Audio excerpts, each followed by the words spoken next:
Assalamualaikum Sobat Football United, ringan amatiran ala gua. Selamat menunaikan ibadah puasa bagi Sobat Football United yang menunaikan ibadah puasa dan ibadah-ibadah lain di bulan Ramadan. Semoga sehat-sehat selalu, lancar-lancar terus semua ibadahnya. Kali ini gua ingin ngobrol ringan. Jadi gua ambil dari Center Devils ya.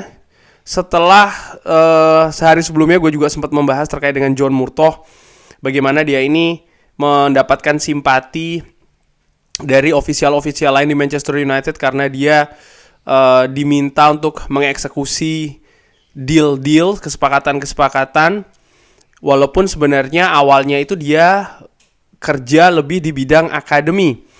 Nah, ternyata kemarin disebutkan oleh Samuel Lokhurs bagaimana John Murtough dan juga Head of Football Negotiation Matt Hargreaves ini terbang ke Barcelona untuk melakukan sebuah pertemuan yang rutin di hari Senin. Dan meeting-meeting ini sebenarnya tidak ada yang baru. John Murtough dan juga Matt Hargreaves ini ditemani oleh Frank Trimboli, Head of Football dari Base Soccer Agency, jadi dari agensi sepak bola ya. Dan juga bertemu dengan Federico Masai yang tinggal di Real Madrid. Nah, pertemuan ini dikabarkan oleh sumber lainnya juga sempat selain nama-nama tadi ya, ternyata sporting director dari Deco itu juga ikut serta di sana. Lalu malam harinya John Murtough dan juga Matt Hargreaves ini melakukan meeting di Madrid. Wow. Jadi sibuk sekali ini John Murtough di Spanyol bertemu dengan perwakilan dari Barcelona dan juga dari Real Madrid. Nah, ini unik. Dalam rangka apa dia ke sana? Kali ini di video kali ini gua akan coba secara ringan amatiran ya, menebak-nebak, berasumsi-asumsi apa yang terjadi di sana. Karena kalau gua lihat bagaimana hal ini, kalau seandainya memang ini terkait dengan rekrutmen dari Manchester United, sangat aneh sekali. Kenapa? Karena sporting director yang baru dari Manchester United itu belum bertugas. Bahkan statusnya masih gardening leave ya kan di Newcastle. Dan Ashworth, CEO Manchester United pun juga belum mulai bekerja. Sudah kabarnya setuju untuk bergabung dengan Manchester United, tapi dari informasi lainnya yang gue dapatkan, dia juga masih gardening leave di Manchester City. Baru akan mulai efektif bekerja musim panas nanti, kurang lebih di periode musim panas. Dan Ashworth bahkan belum sepakat kan, belum ada kesepakatan. Ini bergerak dalam urusan apa? Apakah ingin menegosiasi pemain? Karena ada juga yang kabar lainnya kemarin gue baca bagaimana situasi dari Mason Greenwood. Ini kan dia tidak akan kembali ke Manchester United. Sementara kontraknya masih sekitar 2 tahunan lagi, sehingga musim panas ini sangat memungkinkan Mason Greenwood ini dijual. Nah, kabarnya potensi terbesar itu ada di klub Spanyol. Sudah pernah gua analisakan, sudah pernah gua perkirakan juga ya. Ini juga mungkin kenapa kok Manchester United mengambil langkah pada saat itu memilih klub yang ada di La Liga, Getafe.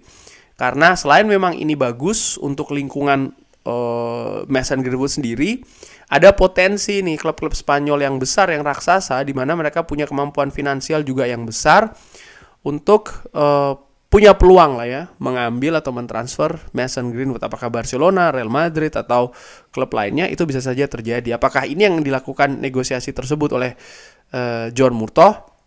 Itu sebuah kemungkinan. Kemungkinan lainnya adalah ada pembicaraan terkait dengan mendatangkan pemain mungkin Manchester United dari klub-klub tersebut. Apakah Frenkie de Jong akan dikejar kembali, ataukah mungkin mengincar pemain lain dari Real Madrid? Nah, untuk yang poin kedua ini, ringan amatiran ala gue, menurut gue secara pribadi, gue menilai tidak. Kenapa? Ineos tahu bahwa yang bermasalah di Manchester United itu adalah manajemen yang belum bisa mensupport sang manajer ya, environment manager. Ini yang ngomong bukan gue by the way, Sir Jim Ratcliffe ya. Dan sekarang ini Ineos sedang dalam usaha untuk bisa membentuk itu semua. Struktur organisasi yang lebih rapi, yang lebih solid, yang lebih mengarah ke sepak bola, yang lebih mengarah ke prestasi, yang lebih bisa mendukung sang manajer. Termasuk poin terbesarnya adalah rekrutmen. Sehingga di poin nomor 2 ini gue berpikir kok kayaknya tidak ya, atau belum.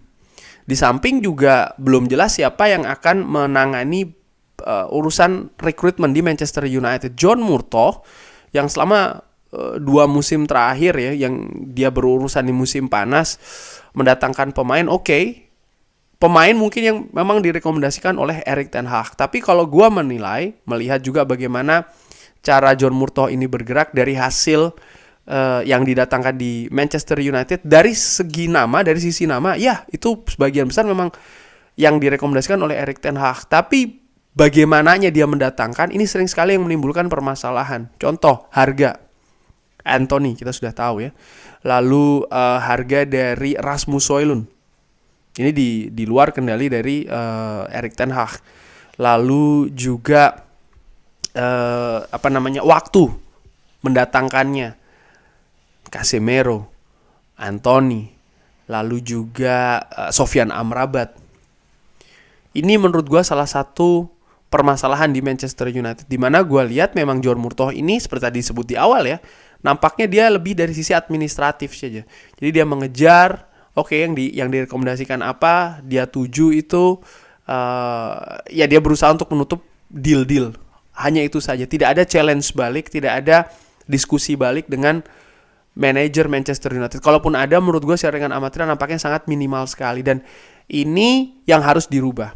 Memang betul Erik ten Hag memiliki veto ya terkait dengan transfer Manchester United. Tapi harus ada juga semacam kayak hal yang lebih membangun dari sisi transfer di Manchester United. Ada diskusi yang terbuka.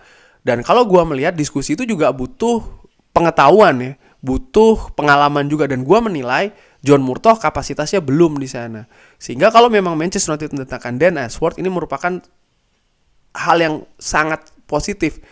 Paling tidak ada arah yang lebih jelas, ada tantangan yang lebih jelas juga yang bisa dikembalikan nanti ke manajer Manchester United, ada diskusi juga yang lebih bisa membangun hal-hal demikian. Jadi nanti tugasnya tidak hanya sekedar administratif mengejar menutup deal saja. Itu sih menurut gua. Dan mungkin hal ini baru bisa terjadi ya paling tidak musim panas nanti menurut gue secara ringan amatiran.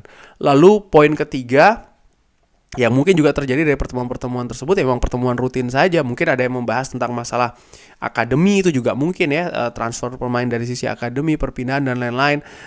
Itu juga mungkin terjadi.